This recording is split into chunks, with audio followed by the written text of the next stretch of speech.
just a guy who plays guitar and does other crazy stuff. But I don't know, most people know him as the guy who plays the guitar, sadly, because that's like one small part of my life to be true, to be honest. I do a lot of other things, but it's the most important part in that sense.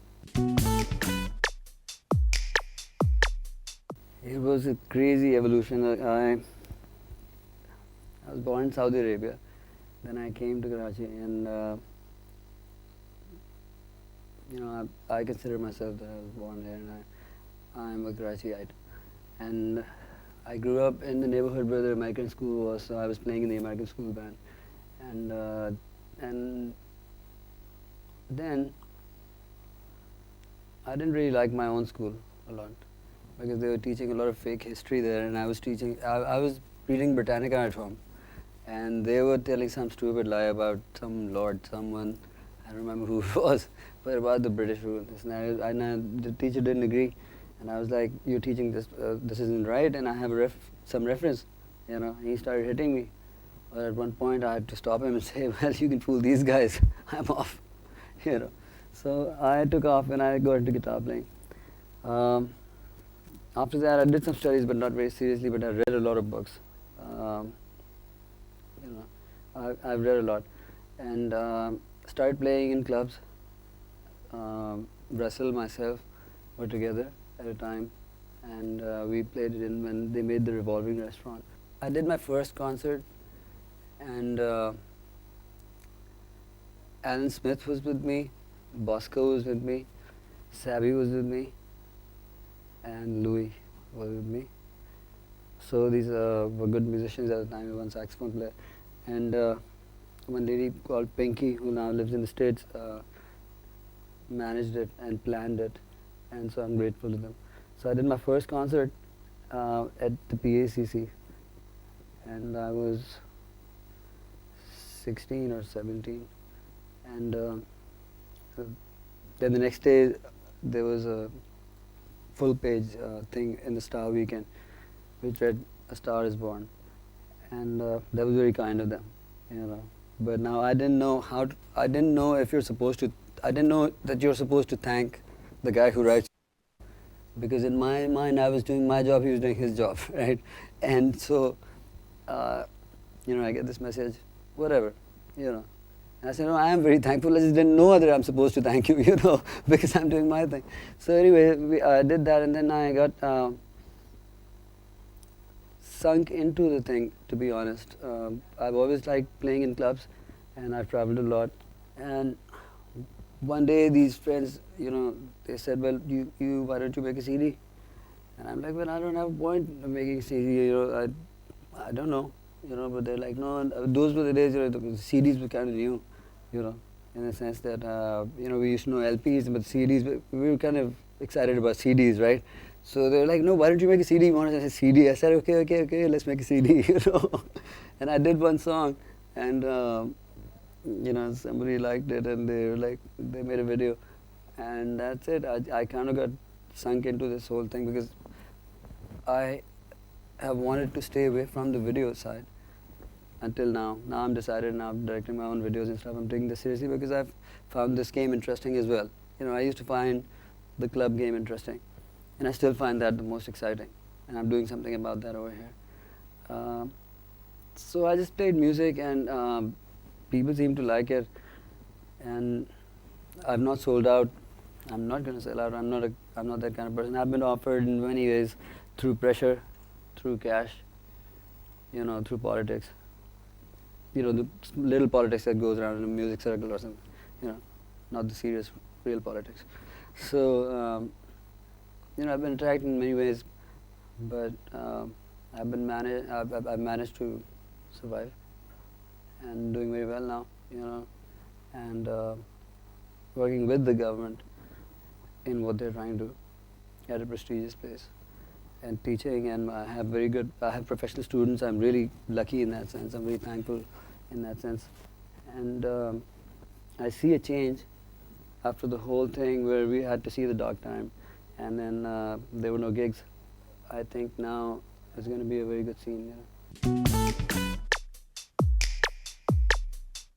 See, I was exposed to classical music because my mom used to listen to Mediasan, and my dad used to listen to jazz, and I was lucky to be exposed to it without knowing that this is supposed to be some scary music. It's like, it's tough or something. I didn't know it was tough, you know.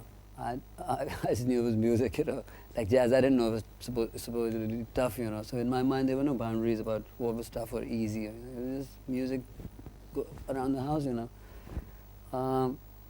So classical music is, like you're talking about 5,000 years, so there's a lot of depth in it, because they've concentrated on melody and microtones, which is an area the West hasn't worked a lot in, and the West has worked into chords, which is like combinations of 3 notes, So they create that color through 3 notes, and not 3, like go to 6, and do some beautiful sounds. And I love that. I love jazz, But and the classical guys do it. What the classical guys do is like limit themselves into 5 notes, let's say, okay, and then show you how many variations they can create from those 5 notes. So these guys can sing for like 2 hours with only 5 notes. You ask a Western jazz guy to do that, he won't last. He is not going to last more than 10 minutes. He'll run out of his combinations because he works on chords. Because the chord changes and he gets another change.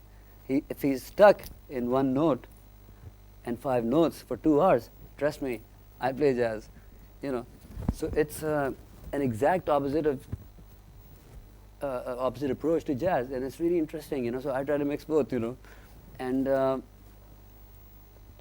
classical music in Pakistan, now why has it suffered? I feel that they resisted change in my mind. That's what I think, and that change has been a video change. Like video killed the radio stars and that kind of thing. Video killed the classical star or whatever, right? Now, classical music, in my opinion, could be a lot more popular if they presented it in a visual way as well, and also the attention span of the listener is kind of growing less and less and less, the attention span, because the videos are like 3 minutes or 3.5 minutes or 4 minutes, So the attention span, now they're seeing that stuff day and night. So they're used to a very short attention span, So they're going on a high speed, And if you're going to play something for 2 hours, they're bound to get bored. So I think that they're not trying to understand that the attention span has decreased, and let's do it in a shorter way. So I think that's the way to go, and I think it's making a huge comeback, even through like Miguel's stuff. He's got those classical singers, and the flutist is really good, and other guys like Shafkat singing, So classical music is Sajjad Ali is from a classical, and he sings really well, but he's not into serious songs, So I don't know. He did a remix of some, Diri Yasin. That's not even a song, and neither was Baby or whatever. He's got his own thing going, I don't know what he does, And now it's great that a lot of people are doing that, They're trying to bring in classical music back into the groove, They back it up with a groove, and it sounds good to the people, and it works, right? They call it fusion, which is fine. They can call it that, but fusion is actually something else. Fusion is when your melody shows that the melody line does not belong to the East or the West. It's an original melody line. That's a fusion line. Like an American speaking Urdu, it's still Urdu. It's not fusion.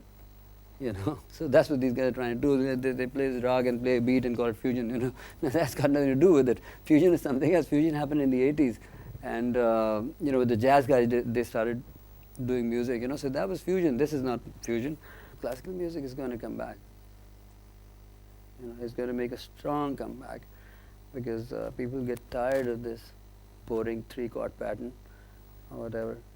It's common sense. Like, they got tired of rap, they got tired of these tapping guitarists, because it's common sense. Somebody's like doing something, So, and it changes like a cycle, rhythm and melody, So, like from Western classical music, you came into a groove, you know, and then you're going to lead back into melody. You came to rap where there was no melody, and now you're getting back into melody, and now you're going to get deeper into melody, and forget the groove, and then hit the groove back again and go to Africa or something. So, uh, I think on the whole, people will start listening to music in a melodic way. You know, that's going to take time. you know, but I love classical music. That's why I love classical music and jazz. That's my like Mehdi Hasan is the only influence I've had all my life. Like at the time of Signature was like 10 years ago. And he was the one I was listening to, and today he's the one I'm listening to, and he's just unbelievable.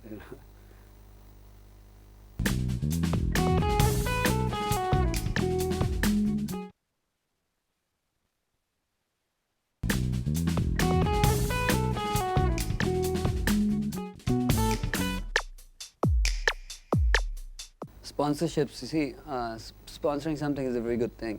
Like you sponsor some kind of sports, and that increases the money in it, money element in it. And so, any kid's parents start seeing security in that sport as well. Like you see in America, everybody's very happy when somebody's in a football team in college, and you ask a Pakistani, football खेलता है लड़का, तो like शादी ये शादी नहीं होगी, right? So everybody, people ask me, आप सिर्फ गिटार बजाते हैं, all my life, and I'm like, yeah, believe it or not, So, sponsoring something is really good because you put in a lot of money, and so the parents can see some security for the child to get into it, and that can really help. It's a very good thing. But when the sponsors try to dictate how the sports is supposed to be played, that brings down the level of the sport itself, and so it's a much higher price. We're losing a lot more and gaining a lot less in that sense. If we're losing the authenticity of the whole thing, just because the sponsor wants it, then you've just helped kill football, if you've done that. And so in music, if you're being dictated by your sponsor, then you're not a musician, you're some kind of actor who just acts like he's feeling something, and he goes like this and like this, but he's all full of nothing, So sponsorships can be great, but it's how you use it. It's like a knife, You can cut an apple, or you can kill someone. So it's up to the sponsor. It depends on what kind of a person is the sponsor, and how low the musician's self-esteem is.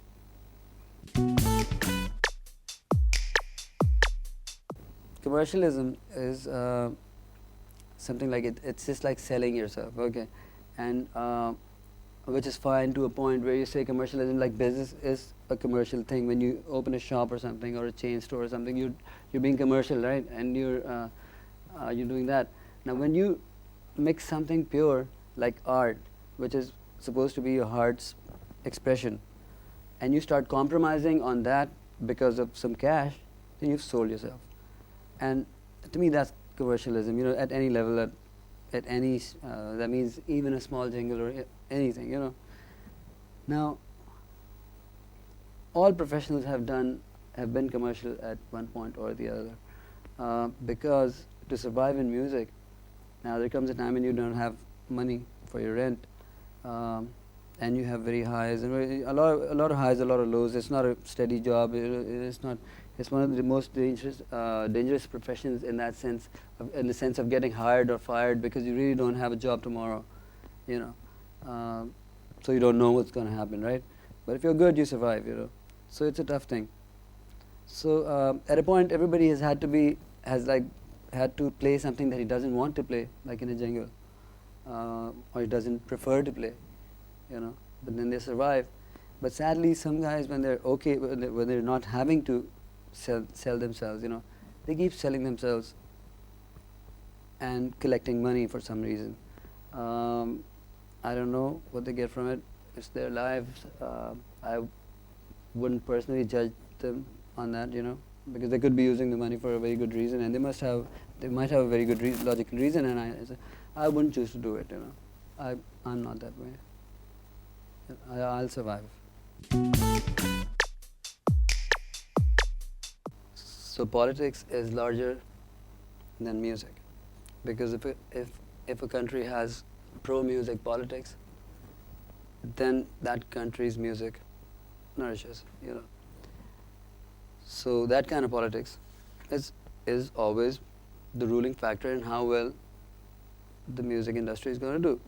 But now inside the music industry, there is another politics, which is like in any corporate system or any there's politics anywhere in that sense. Insecurities and stuff. I think that Bob Marley was one of the greatest people in that regard. A lot of people have done a lot, but Bob Marley is one person who stands out. He's one of my favorite musicians all time favorites. And because he was honestly saying what he was saying, and things were happening, and so he was actually leading the people as a leader and just singing. And Dylan did a lot of great stuff in that regard, and so did Mark Knopfler, who's a fan of Dylan's. Brothers in Arms. So people have obviously you're a musician, you are involved, And I wrote People Are People, when the Afghanistan war was happening. And I was trying to say something, but the sad thing is I said it in English because I wanted to say it to the people who understand English because they were doing it. That's why it's in English, okay? So, I'm trying to say my thing, and I'm not saying, don't do what's right, but there are easier and kinder ways of doing it, but maybe there weren't, because I wasn't in that field and I don't really know who I'm dealing with. I'm just sitting here thinking, people killing each other is sad, So I did that. So I think musicians can really do a lot, but I don't know of any band that's actually gotten into that subject yet. In a direct way, in the sense of local politics, I think I'll do it.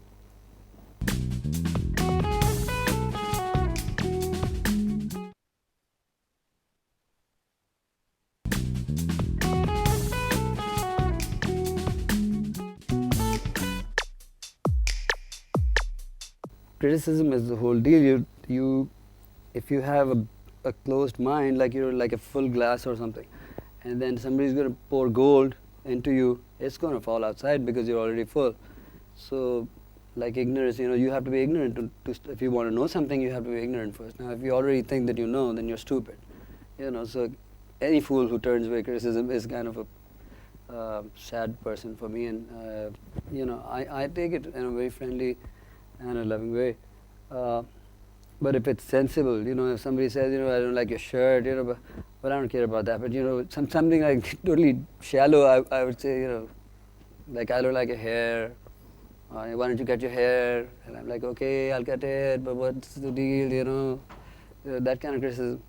So if there's serious criticism which has some intelligence, obviously you give it a thought, and I give it a complete thought. I try to give it as unbiased a thought as I can give.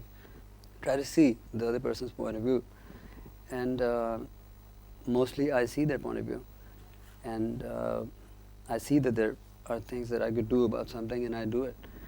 About music, people criticize, like some musicians think that there should be a lot of tones in a song, a lot of keyboards and this and that, and I just play like 4 instruments because I think like a band. I do the drums and whatever myself, and I've always liked that band sound, not the keyboards sound. I don't like that sound. So somebody who listens to techno is criticizing my Hendrix kind of sound. I don't take that seriously, And about the criticism standard, like the press standard and let's say the television standard. I don't know if the television does any very criticizing things about music. I don't know, but the level of criticism is better now because generally I see that the level of um, freedom that the press has right now is at a high. It's not low. So the writers can write what they write, and there are some very intelligent people writing about music, about Eastern classical music and Western, or pop music or whatever, because like world music is one place where serious people write. I mean, you've got Hamid Harun writing, you've got Mr. Ziamuddin writing, you've got Arshad Mahmood writing, you've got some serious guys writing. Somehow you find me writing in there, and that doesn't make sense, but so like the interviews that I've done more recently, which have been a few, this is a good one, because it's intelligent. So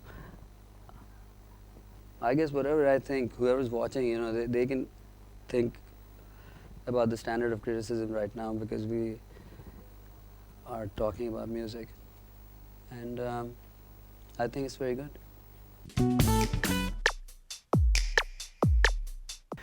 I was leaving. It was like 3 days before I was leaving, and I was leaving for good now, because I have seen enough, and I have better offers, and I was like, I'm gonna go now, and because my nephew's life has to be safe, and I'm gonna set something up, something big, and I've already set up a record label in Canada and Dubai, and I was trying to get into that, and I had offers for production, I had offers for teaching and stuff, through the net. I had some MP3s to do. So I was approached, and Arshad Bhai was involved. Now, I've worked with Arshad Bhai Musa for years, because my first recording gig was at EMI, and he used to run the place, He's done it for 20 years, and that was the only quality studio or quality company that we ever had, a record company who actually archived and had some very good music. All the old good music is on EMI, and it was affiliated, so it had a lot of advantages, and they went through some hard times, whatever. And then he told me that Mr. Ziamuddin is going to be chairman of the place, and that it's the president's personal interest that this happens, because his point is that if we don't have our own culture, then foreign culture comes in, and that's a valid point.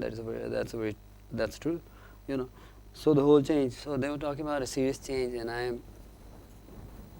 I believed them. I believed them because I've known them for years and years and years. I know that these people are not. They don't play games. They're serious people. If they're doing something, it's serious. There are no games. There is no politics involved. They're doing it because they're artists. They're artists. That's it. There was a time, and we were sitting, and Mr. Zavadi was he found something, some kind of letter about Urdu plays, that the first Urdu play was produced by Parsis. And he got really excited, and he's like, he can't talk about it. And we also found it interesting. So what I'm trying to say is that it's in the hands of artists. It's not in the hands of businessmen or Democrats. I saw that. And I respect these people, So I'm lucky to have, it's the first time I'm working in my life, and I'm lucky to be able to respect my boss, And we have mutual respect, and I'm really lucky in that regard, because our vision is completely, it's very similar. It's just simple, that let's do this, There's been a large gap, and so there needs to be good music. There needs to be good exposure to music. So what we're doing is, anybody who comes in there spends 4 hours a day. It's 5 days of a week. So 4 hours a day, which is like the guitar students would come to my class for 1 hour, and then go to a music reading class and then go to an Eastern theory class, and then go to an arrangement class. And we have cross jamming, which is like, one is jamming with the other, and so there's going to be a lot of there is a lot of forming of bands, which was the whole idea. And we're lucky to have people like Khalid and Farooq,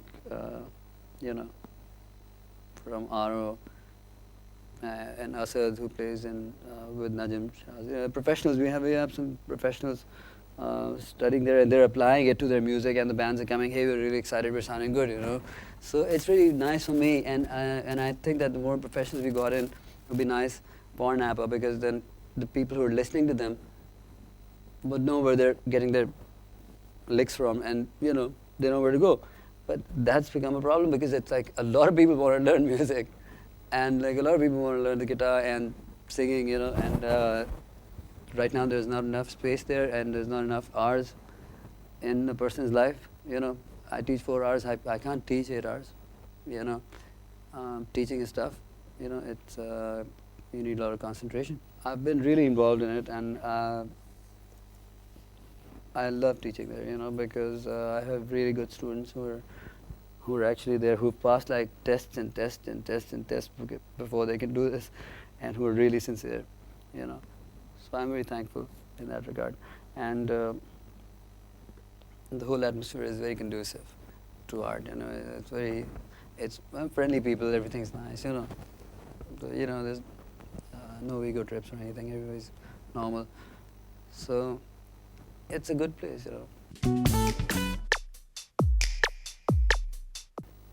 To copy somebody else's personality is really cheap. So, and it's a crime.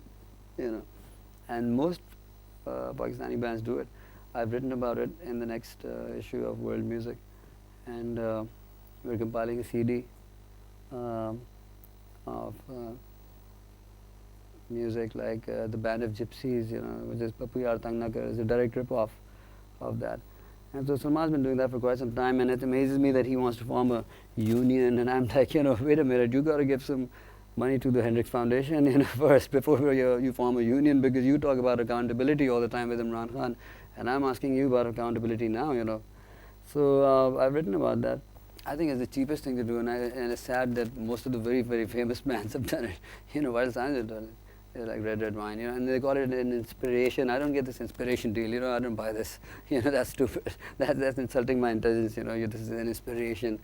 You copy something note for note and call it an inspiration. So that's like a chori, it's a theft, yeah. So if I was some kind of mad judge, I would sentence them to death or something. I don't know. I hate it.